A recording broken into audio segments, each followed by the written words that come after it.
Good morning, I'm Greg McCann and this is Mission Alive. This is the second part of a series of talks I'm giving on the history of the MSCs in China.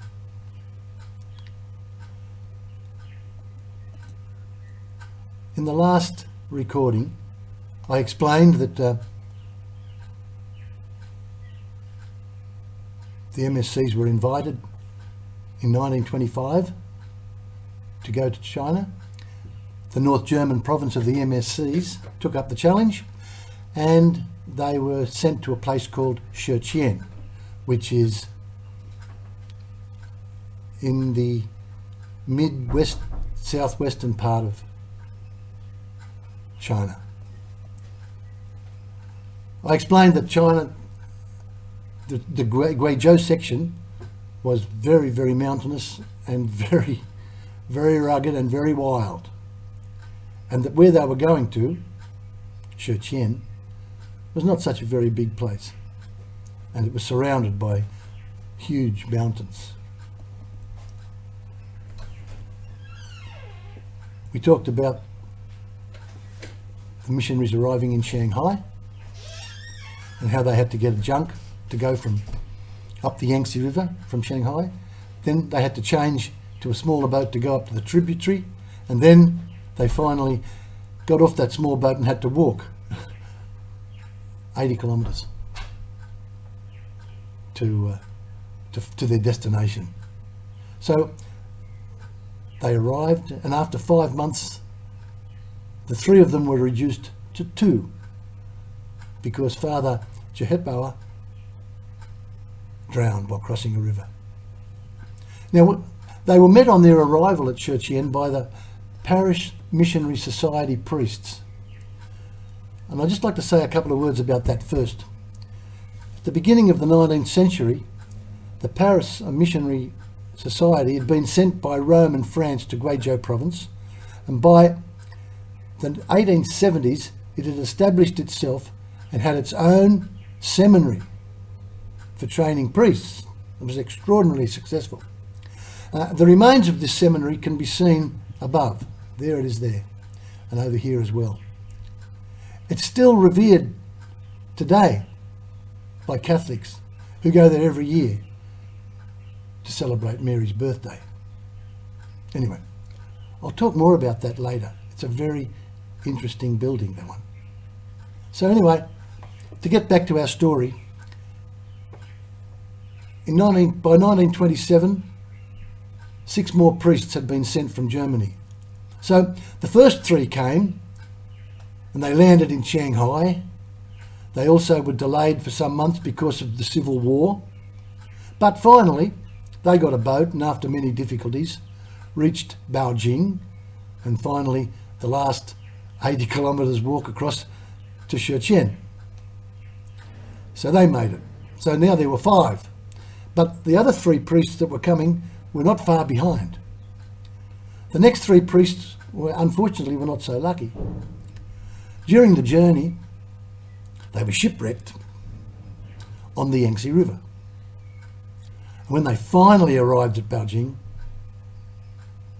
ready to walk the 80 kilometres, they received a message not to go any further because of the political disturbances and the bandits. Father Winkelmann was the boss, he was the superior. He made them stay on the banks of the tributary river for 5 months until he himself could come and get them.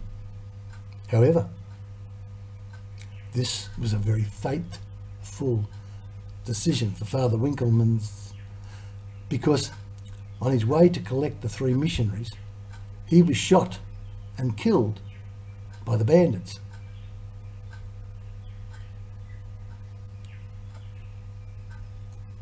In 1929, the mission itself was attacked by bandits who plundered the mission station and held the fathers prisoners.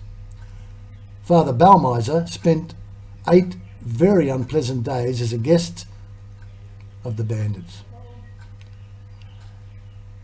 the missionaries must have been living in a continual state of tension. Father Wesselman had experience of this tension when he was visiting one of his outstations. While he was riding his mule, a Maya barrage of bullets opened up from the side of the track. The mule went down with a bullet in its neck, and he himself was struck in the foot. 20 bandits approached him and relieved him of anything worthwhile.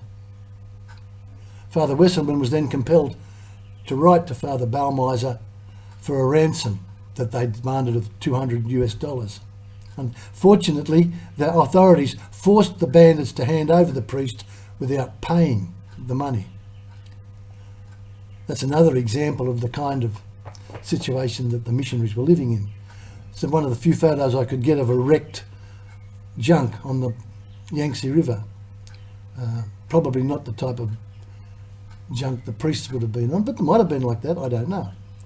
And then there's part of the tributary, and the way they would all line up with a rope and pull the boats over the shallow water of the Yangtze, because it's quite shallow in some parts. Down here we have a photograph of the local authorities, the kind of, like, if you want, the police of the day. They don't look too good, do they? They're a funny bunch.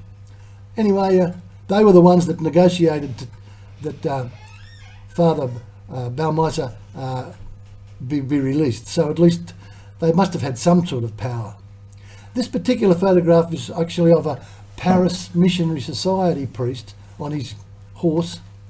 The only one I could find, but that's what it would have been like. It would have been exactly like that when he was shot. And he was on the mule, got shot in the neck, and then he got shot in the foot. An extraordinary situation.